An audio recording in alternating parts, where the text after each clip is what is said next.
Good afternoon, everyone. My name is Maya Luria with TMC for Seniors, and we are now in the month of May. It is Women's Health Month. And what better way to start off Women's Health Month with sports medicine approaches for women in their prime? I have Dr. Suezie Kim here with me. She is with Tucson Orthopaedic, and I want to share a little bit about Dr. Kim with you. She's a board certified orthopedic surgeon with experience in basic and complex sports medicine, trauma, and general orthopedic surgery. She has a special interest in treating athletic injuries and arthroscopic surgery of the hip, knee, and shoulder. Welcome, Dr. Kim. How are you today? I am good. Thank you for having me. Yeah, so I've gone ahead, I've put your PowerPoint up for you so that you can jump right into this. We do have an online audience that's watching along with a small in-person audience. So if you have any questions for Dr. Kim, please put those in the chat and I will ask Dr. Kim afterwards. Perfect. Thank you, everybody. It's funny because I'm staring at a screen and staring at you all, but I'm going to look at you guys. Maya, thank you for the introduction. Yes, I am an orthopedic surgeon. I do a lot of sports medicine, but I also do a lot of general orthopedics here in Tucson. I have some previous experience as an active duty member of the Navy, so I did a lot of young adult, mostly male, sports injuries. In Tucson, I've definitely spread out my population base. And so I do have a lot of expertise in a lot of kind of general orthopedics as well. That is my day job. I also am a wife and mother, 3 kids. I'm pretty busy, but every day I'm grateful that I get to do what I love to do and have a supportive family to allow me to do it. So I love having talks about women and women's issues and women's sports injuries and the ways that I can hopefully help to make it easier and better for you guys to all remain active and healthy. So we'll jump into our topic today. So sports medicine approaches for women in their prime. I like to think of this as an opportunity to discuss how we can just keep everybody happy, healthy, and active. So I'm going to dive a little bit into a few topics here. First of all, why is this important? I'm going to talk a little bit about the actual biology of aging, as well as the different types of injuries that you can sustain. We'll talk a little bit about the treatment options and then some prevention tips. And then it'll be mostly open for questions. I think a lot of this is an opportunity for the community to ask me questions and hopefully just get to know each other better and understand what kind of activities you do and want to get back to. All right, so why is this topic important? Well, number one is there are a lot more mature athletes out there, exclamation point. So the CDC shows that the life expectancy for women is 80.5 years. That is pretty long. So that just means that a lot of people are staying active for a lot longer. So 15% of the US population is over the age of 65. Older athletes are participating in activities that actually they never used to. So more participation in high endurance level competitive activities. In fact, they are doing better than past cohorts, even amongst younger people. So everyone's just getting out there. Exactly. So age-related decline is not inevitable. In fact, studies have shown that activity can help to slow down the aging process. It can also help to mitigate some of your comorbidities and keep you healthier for longer. It's preventing mostly disuse deterioration, in fact, and that's going to be one of the sources of chronic issues that we'll talk about later. So let's talk a little bit about the science. So aging affects all the systems of our body. There is not one that is immune from it. From a cardiovascular perspective, you're going to see that you get decrease in the heart contractility, maximum heart rate. Your lungs decrease a little bit in elasticity, compliance, capacity. Your kidneys slow down a little bit when it comes to perfusion and filtration. But that is not my expertise. We're going to talk about the musculoskeletal system. So we'll talk about it kind of anatomically one by one. And I'm just going to give you actually a brief little overview of these anatomic words. So mostly what I treat are joint issues. That's where two bones come together and you get movement. So as you can see here, you have the bones, and then you have this cartilage that lines it. So that's the sort of smooth, frictionless surface that lines all the bones that have some movement across it. The meniscus here, shown in this picture right there, is actually just a structure found in the knee. It acts like a shock absorber to the knee. So we have lots of ways in our body that helps to protect the shock and impact of daily life, as well as high-level activity. The picture to the left shows you how muscles connect to bones. That is through a part of the anatomy called the tendon. So that's the connection point between the muscle and the bone is the tendon. And then a ligament is a connection point between two bones. So it has no muscle involved. So when you look at the bone, 1 in 4 women over the age of 65 have osteoporosis. The definition of osteoporosis is porous bone, and that is basically a decline in bone density as we age.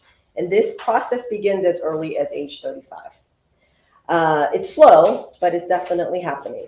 Many are not diagnosed, though, until they actually break a bone, so they suffer the consequence of the fragile bone. Your primary care doctors or endocrinologists may have you take some tests to evaluate this. It can include basic lab work or something called a DEXA scan, which is where it's kind of like an X-ray beam that compares a certain part of your body. It compares the numbers to people younger as well as people your age to define whether or not your bone density is going down. So for your ligaments and tendons, once again, that's the connection from your muscle to your bone or your bone to your bone. Those structures start to get stiffer as we age.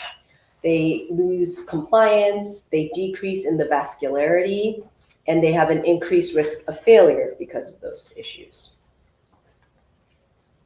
Your meniscus, that structure I described in the knee, is the shock absorber of the knee, and that itself can also undergo some degeneration within the substance. That leads to loss of that shock absorption, and that will increase the risk of tearing. Your cartilage, all that lining of the joints, that starts to also deteriorate as we get older. It can be a combination of both genetic and environmental factors. Some people genetically, they're predisposed to arthritis setting in perhaps earlier. Other people, environmental factors would be something like a trauma. If you broke your joint when you were 20 years old, you're probably going to get arthritis sooner than the other joint that wasn't broken. Muscles. So muscles also undergo some aging. They decrease in the muscle fiber size. As we age, it also, the denervation, the nerve supply to the muscle starts to deteriorate. It starts to lose flexibility. I don't know how many of y'all feel a little bit stiffer compared to when you were 20 years old. I mean, I feel it already as well. And then it starts to undergo some degenerative structural changes as well. So let's talk about the different types of injuries.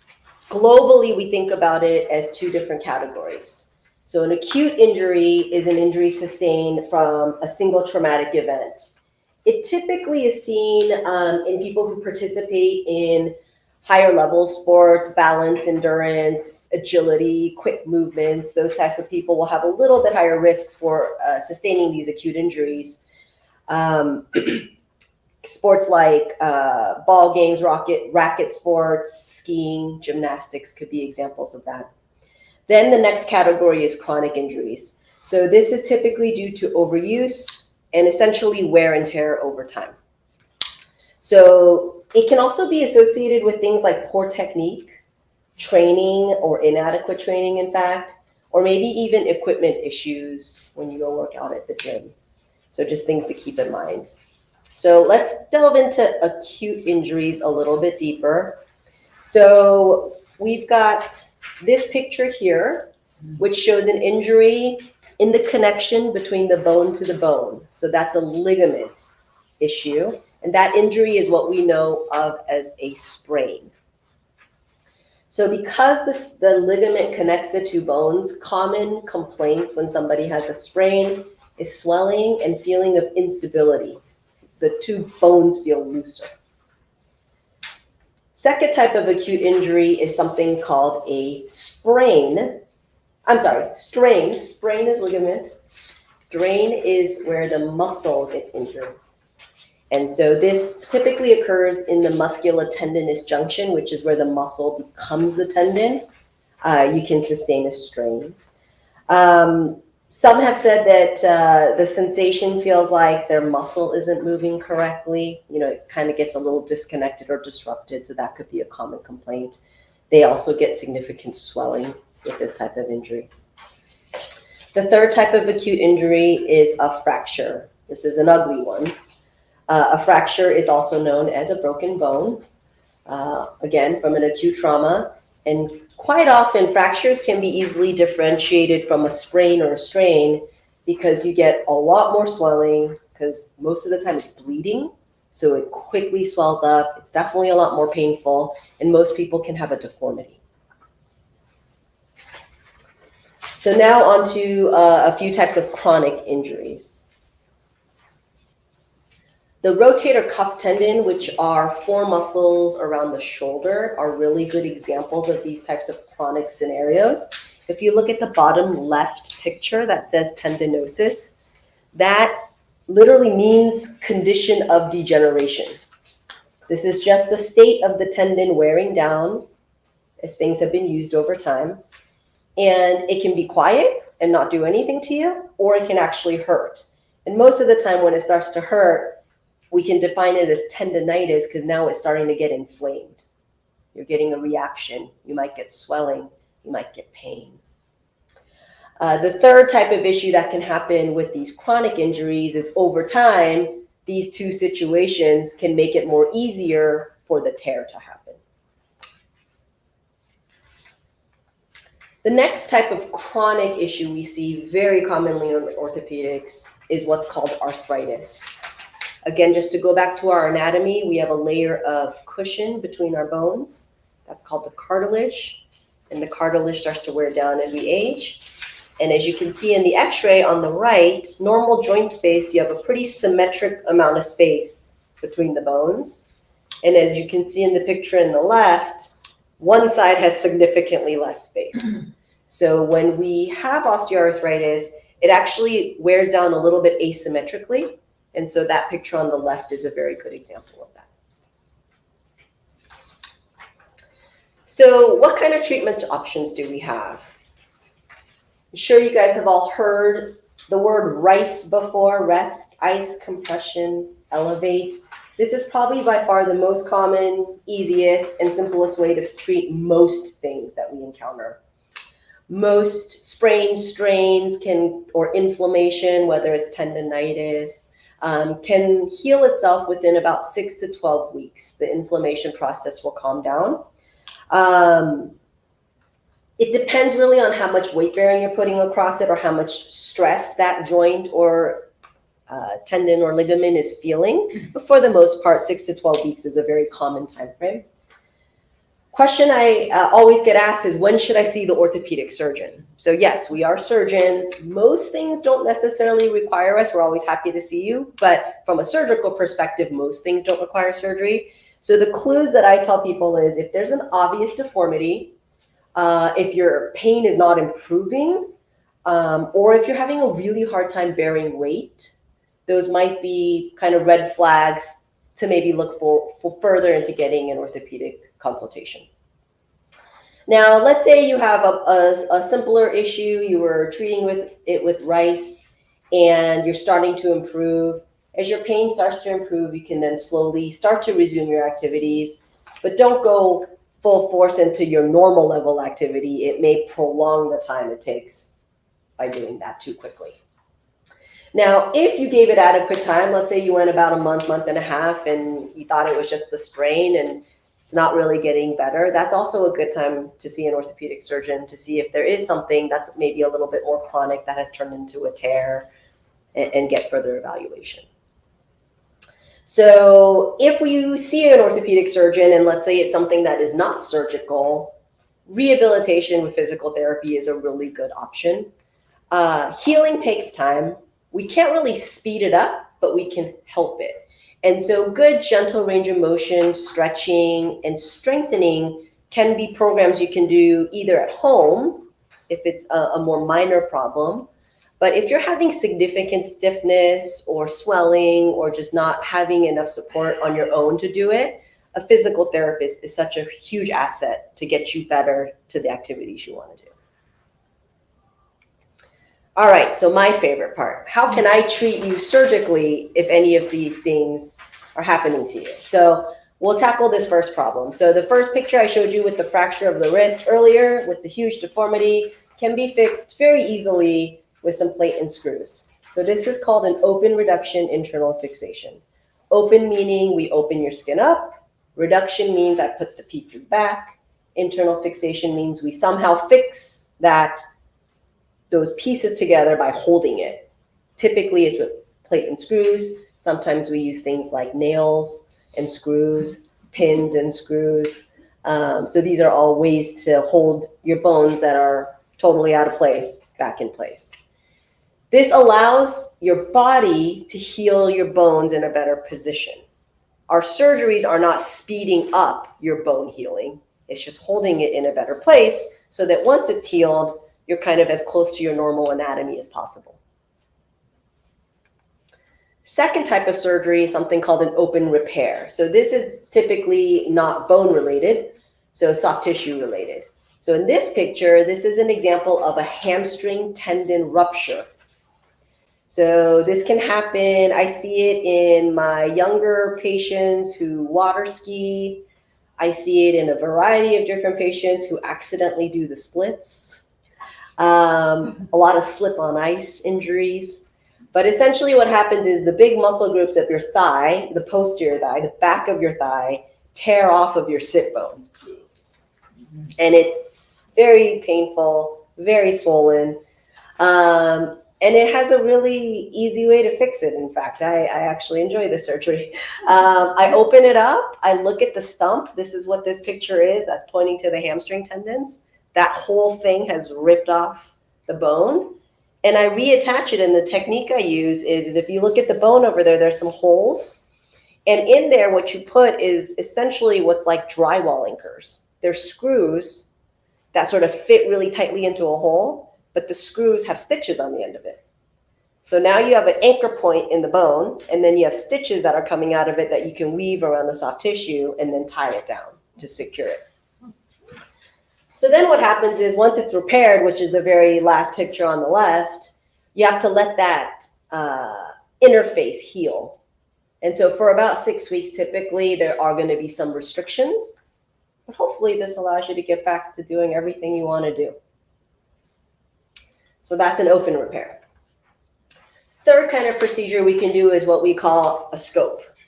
Arthroscopy is basically a method of taking a camera, inserting it into a joint. And again, I do a lot of scopes. So I do it in the shoulder, hip, and knee. And essentially doing a very minimally invasive type of surgery to do the same types of repairs like this, but all with small little holes. So certain body parts are a lot easier to do with scopes, and it's typically related to joints, because then the joint space, you can pull it apart and put in your instruments without damaging anything around it. So for the shoulder, common arthroscopy procedures or rotator cuff repairs. When people dislocate their shoulder, they tear a structure called a labrum. Those can be easily stitched using a scope. In the knee, meniscus surgery, ACL surgery. In the hip, labral repairs, that sort of stuff. So there's a lot of opportunity to do these sort of minimally invasive methods. This is just a picture of a rotator cuff. I would probably focus in on C and D. C is a picture of a tear. The upper ballooned up border here is the tendon that normally should be down here attached to the bone. So when you tear your rotator cuff, it sort of like floats up. Sometimes it even springs backwards. And so what you do is you put those anchors in, just like my open repairs, into the bone. You pass the stitches through the tendon, and see when you tie it down in picture D, it brings the tendon right back down to the bone. And I do all that work with maybe 4 little holes around the shoulder. Wow. So the last operative treatment option I'm going to discuss is a total joint replacement. I'm sure we all have heard about it or know people or have one. Hips and knees are the most common joints to be replaced. We can also replace things like elbows, shoulders, ankles, but this is by far the most common. It is a great procedure. One of the best outcomes for orthopedic surgeries are joint replacements. You get two bones that are rubbing against each other and causing pain. You cut the ends off, replace it with metal and plastic. They're not rubbing anymore. It's so great for pain. So we usually replace it with metal on both ends of the bones and a plastic piece in the middle typically. In a knee, most of the time we secure it to the bone using a cement mantle. So you shove cement in there and then stick the piece in and let the cement harden. Hips, we don't do that as much, but every joint has slightly different ways to fixate the metal piece. But this is an example of a knee. All right, so prevention. The American Academy of Sports Medicine has put out a little infographic here. They advocate for a combination of physical activity to help people stay healthy and strong. Any combination of training is better than one alone. Sedentary lifestyle will give you more chronic issues. It can increase your risk for comorbidities. So any combination of these types of exercises is a really important way to prevent some of these injuries. Baseline level of conditioning and disability is something we should always take into consideration. Not everyone can just get up and start training for a marathon. So being safe and incrementally increasing your activity level is always important. Ultimately, I hope that prevention methods like this will prevent you all from ever having to need to utilize my services. But if ever there's questions or issues, I have an office here at TMC. I have an office out at St. Mary's. I have a website that shows all the surgeries I do and some information about it. But myself, my partners at Tucson Orthopaedic, we are open to seeing anybody who has any questions or concerns. It's not always just sports medicine. Any joint pain, we'd be happy to see and evaluate you and see if we can give you some good consultation and recommendations, even if it's not surgical. So I'm going to open it up to some questions. So thanks so much, Dr. Kim. So I have a couple of questions that have come in. One is strength training or cardio exercise better for you? I don't know if I would say that there's a better. I mean, both are very important. Cardiovascular exercise first is really great for weight loss. It's also great for your heart. I think for comorbidities, definitely cardiovascular exercise can help you with that. Strength exercising is actually really good for osteoporosis prevention. So I would not say one or the other, one better or the other. I would say combine them all in small ways. That infographic does give you some examples of ways you can do it. So just keeping in mind that perhaps dabbling in a little bit of all of them throughout your week is probably better. Okay, great. What types of sports and activities do you see the most injuries with, and how can you prevent those injuries while still participating in them? Tucson's going to be different than other places. Right now, I see a huge upswing in pickleball. Yes. I was going to say pickleball must be right up there at the top. Yeah, and it's also very seasonal, right? So towards the mid to end of winter, I see a lot of like skiing, snowboarding injuries. In the summer, I see a ton of like water skiing injuries. Depending on what part of Arizona people are living, in the winter, I see a lot of wrist fractures, slipping on ice. That's when I see a lot of hamstring tears. I'm probably one of the few docs in town that like to do the hamstrings, so I just see a lot of them. A lot of people doing the splits in the ice. Okay. In terms of prevention, I think especially with participation in sports, I think people really need to pay a lot of attention, not only to the strength and cardiovascular abilities, but also the balance. I think it's a very neglected piece of that chart there. And the more balanced you are, even if you do a misstep or twist funny, if you can prevent the fall, it's very likely you're going to prevent a more major issue. Right, and maybe your core, right? Strengthening your core is super Absolutely. important. Critical to the balance. Right, right. Mhm. Okay.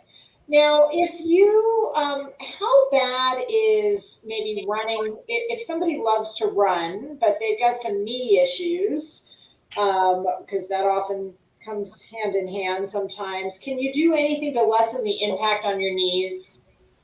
You can certainly look into different types of terrain or shoes. There was actually a New England Journal Medicine study out about the prevalence of arthritis in runners is not actually higher than the average population. But, I wonder, like, do people who just have a body type that can withstand that run for longer, in their life? So there might be a lot of factors associated with that. I think running is also one of those activities or sports that's very self-selecting. You either love it or you hate it. Most people don't just like tolerate it. So if you don't really like it and you have some arthritis or you have some pain, try things that are a little bit less impactful. Biking is a great alternative. Swimming, especially in Tucson with the luxury of our weather, it's just so underutilized, and it's great for cardio, resistance, strengthening. But to answer your question specifically, I don't think people have to stop running. I'm a firm believer that people are more likely to continue to stay healthy if they do stuff they love to do. And so if that is your jam, go for it. See if you can get a little bit of education on maybe getting your stride evaluated, your footwear evaluated. Consider like flat, softer terrain, like a trail, maybe, and see if those things make a difference. That's what I would. And now, when we're talking about shoes, do you have any recommendations on types of footwear? I know sometimes we see those sort of the toe shoes, or as opposed to like a full tennis shoe, or do you have any insight on where you should go with that? I don't. I think everyone's foot is very different too. So there haven't been very many studies to show that one particular type of shoe wear or style is going to be better for you. But I feel like it is helpful if there are resources out there to get your foot and shoe wear evaluated. I think it is a good resource. Okay. I had a comment here. Somebody was asking about spasms in toes causing curling, that they curl under. Should they pursue stretching, massage, orthotics for something like that if they were having a spasm in the toes? Yes, I think stretching, massaging would be a good first step. Feet are really not my expertise. So if it doesn't improve, I definitely see one of our podiatrists or foot or ankle surgeons. But yeah, I think appropriate footwear or possibly orthotics could be helpful. But it might actually necessitate an evaluation if the spasms don't improve with some good stretching and maybe massaging. So take that as the first step, and then refer out if it's not getting any better. Okay. And it seems that maybe recovery or lack thereof is a big issue with active older adults. What are some suggestions that you have to help improve recovery? Well, first is to keep in mind that the process of healing is biology. So again, it's hard to speed it up, right? And when you're 20, you sprain something, it takes 2 days and you're done. Your body just doesn't act the same when it comes to healing as we age. And so I would say be patient, number one. Pay attention and listen to what your body's saying. Slowly progress activity, but don't jump right into it. That would be my first steps. And if things are just not getting better in a reasonable amount of time, I usually say about 6 to 8 weeks. Certainly seek more professional help to see if you can get evaluated for something more serious. Okay. I do want to also mention if somebody is interested in making an appointment, I'm putting up on the screen the Tucson Orthopaedic phone number. It's 520-784-6200. They can call to get an appointment appointment with yourself, Dr. Kim, or one of your colleagues, depending on what they need. And I think we've answered all the questions I had online. I'm going to turn it over. I'm going to close up with our online audience and turn it over to our in-person audience. I just want to thank you so much for being here today. Of course. Thank you. Thanks again for being here. We look forward to seeing you next week. We have quite a few things that are happening next week. On Tuesday, May 14th, it's Healthy Habits for Healthy You. And then also on Tuesday, we will have Demystifying the Pelvic Floor.